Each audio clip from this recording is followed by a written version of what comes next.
Hello everyone, I'm Jesse Mason, and in this episode of Teach Me, we'll tackle our first pulley problem. A pulley, by the way, is a wheel on an axle that's used to facilitate and direct the movement of a rope or cable. In this problem, a 100 kilogram crate is pulled along a horizontal surface with constant velocity by a rope of negligible mass, which is parallel to the surface.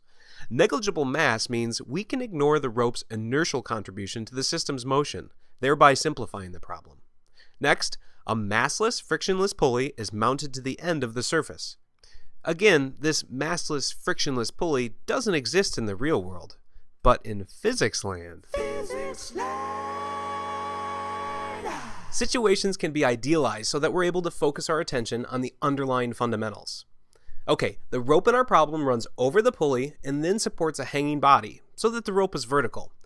Our task is to determine the mass of the hanging body, given the coefficient of kinetic friction between the surface and crate, of course. The first step, as always, is to draw a picture. So here's our surface, and our crate, which we'll label M sub C. Attached to the crate is our special rope, which runs over our special pulley and down to our hanging body. We'll label that M sub B. Now we identify our knowns and our unknowns. We're given the mass of the crate, 100 kilograms, and we're looking for the mass of the hanging body, so we'll note that with a question mark. We know how sticky the interface is between surface and crate, that is to say, we know its coefficient of kinetic friction, 0.5. Next, we'll indicate the directions of the velocity of the crate and the velocity of the hanging body. Since these bodies are connected via rope, we know that the magnitude of their velocities are the same. And we're told in the problem that the crate's velocity is constant, so we finish by writing equals constant. Of course, no picture or diagram is complete without an assigned coordinate system, so we'll indicate our choice here. Positive x-axis to the right, positive y-axis straight up. Okay, we've got forces at play here, which means it's time for, you guessed it, a free body diagram. Since our two bodies are connected in some fashion, we'll need an FBD for each of them.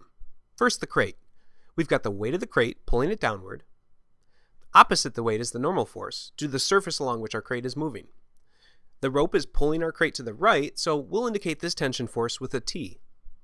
Kinetic friction is present, and that always opposes motion, so we'll draw its force vector opposite the velocity of the crate, to the left. Oops, forgot the K. Let's also not forget to draw our coordinate system. Next, we'll draw a free body diagram for the hanging body. Here we have the weight of the body directed downward, and the tension of the rope pulling upward. Notice that we're using the same T for both crate and hanging body. Since the tension of our rope is uniform, this is always the case for massless ropes, we know that the magnitude of the tension applied to the crate and to the hanging body are equal, so we can use the same notation for both tensions. Now, normally we indicate somewhere on our free body diagrams the direction of the acceleration of the body, or bodies in question. But since the velocities of both crate and hanging body are constant, their accelerations are zero. This implication is very important to us. So, a sub c equals 0 and a sub b equals 0. Good. Now we're ready to use equations to analyze the motions in our problem. We'll start by using the FBD of the hanging body. Applying Newton's second law of motion to the body in the y direction yields the sum of the forces in the y direction equals the mass of the body times the acceleration of the body in the y direction. As mentioned before, the body's acceleration is 0. Now we sum the forces along the y direction that are acting on the hanging body. In the positive y direction, we have the tension force, and in the negative y direction, we have the body's weight. Set that equal to 0. Adding the weight to both sides and substituting our definition for weight, we get T equals the product of M sub B and G. Solving for M sub B, the unknown quantity for which we're looking, we get M sub B equals T over G. Now, tension is not a known quantity, so to get the mass of the body, we need a value or expression for T. Since we've learned all we can from the hanging body, we now turn our attention to the crate. Using the FBD of the crate and applying N2 in the x direction yields the sum of the forces in the x direction equals the mass of the crate times the acceleration of the crate in the x direction. Again, we know the acceleration is 0, so we write that here, and proceed to sum the forces in the x direction. In the positive x direction, we have the tension force, and in the negative x direction, we have the friction force, equals 0.